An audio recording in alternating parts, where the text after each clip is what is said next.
So yin and yang. Wow. A concept that should come easily to most people. Yin and yang, basically that we live in a dualistic universe. That we live in a dualistic universe, that it takes two to make it happen. Positive and negative charges, male and female, light and shadow, life and death, being and non-being, being embodied, being disembodied, whatever, good and evil, up and down, forwards and reverse, inside and outside, and so forth and so forth.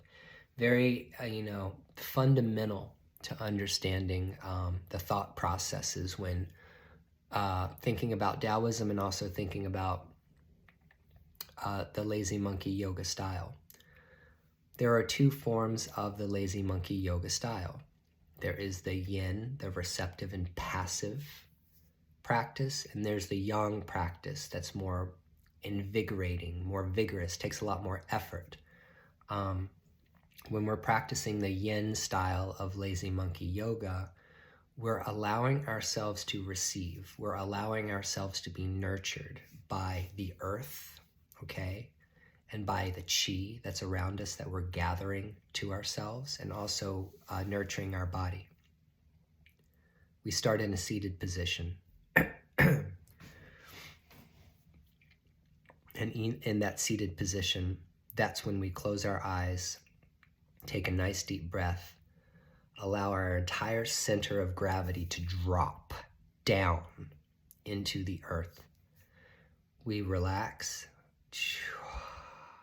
Woosha, woosha. And everything just kind of like goes back into place, settles. There's a settling that happens in the beginning of the lazy monkey yoga class. And we circle our head and we roll our shoulders and we move our arms and we sit cross-legged and we do twists and stretches side and all of that.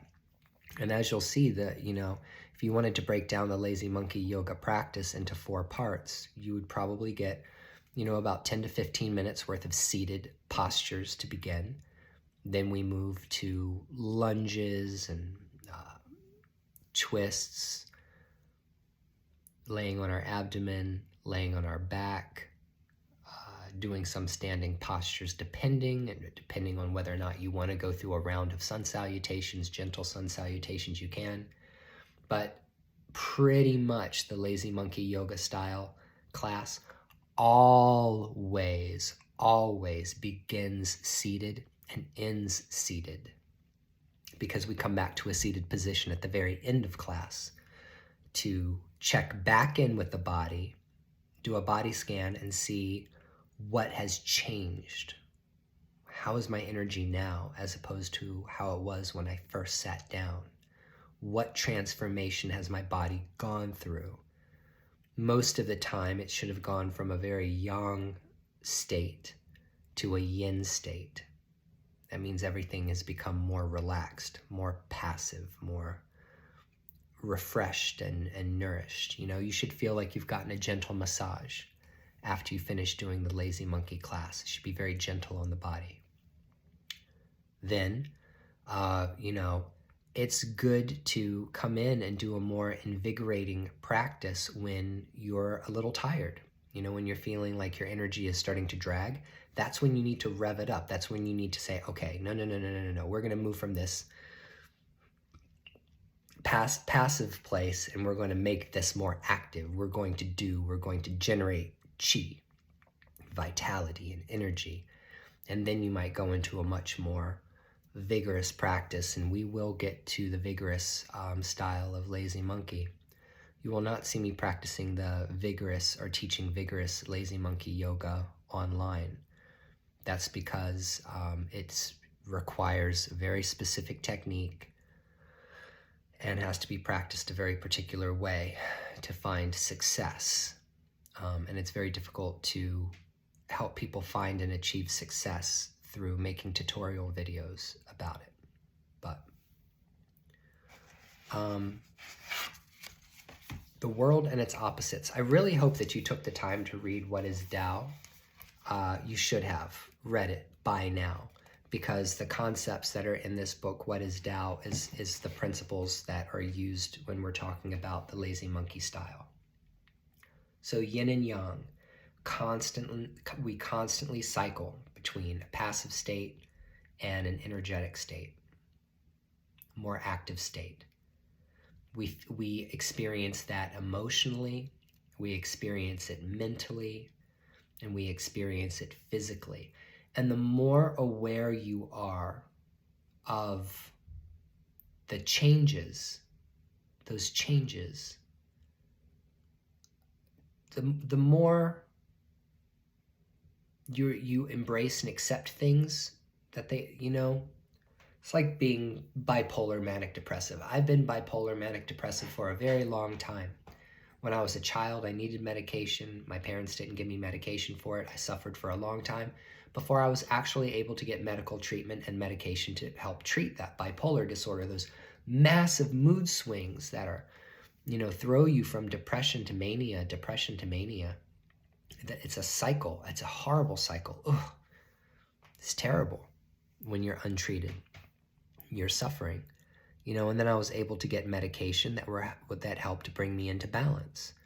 Bipolar disorder is a physiological problem. It's an issue that can be resolved through medication. Medication I took made me feel much better. And also understanding the philosophy of the way helped me to feel better too, and be more and reflect more on a daily basis, pay attention more, be in the present moment, be in the now. And I could feel those changes happening in me, in my body, in my mind, and how it was affecting me emotionally, cycling from yin to yang, and then from yang to yin, and yin to yang, and yang to yin, constantly cycling. And then over time, through effort of being consciously aware of what I'm experiencing, it got easier. Got easier to live with bipolar disorder when I was able to recognize when I was starting to feel manic, and then when I was starting to move from mania to, let's say, depression or sadness. I would like to say that I do still experience the minor symptoms cycling between depression and mania, but not like I did when I was younger. Everything is so much more difficult and complicated when you're younger. As you get older and you've lived with the disease long enough, you find coping mechanisms that are able to keep you stable.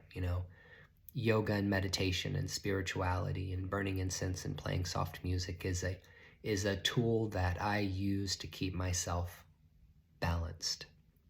And when I don't have those things in my life, then I feel imbalanced. And the universe is always trying to find stasis. Everything in nature is always trying to come back into balance. It's always trying to balance itself out, you see. And you have to recognize that there's a little bit of yin and yang, and there's a little bit of yang and yin, and it's always going to be like that. Nothing is always 100% yin and 100% yang. The other one always exists in it as a seed, a potentiality, which is why you might sit in meditation and get to a very quiet place, but there's still something there. Deep down in agitation, there's still something present that is yang, that you can feel buzzing.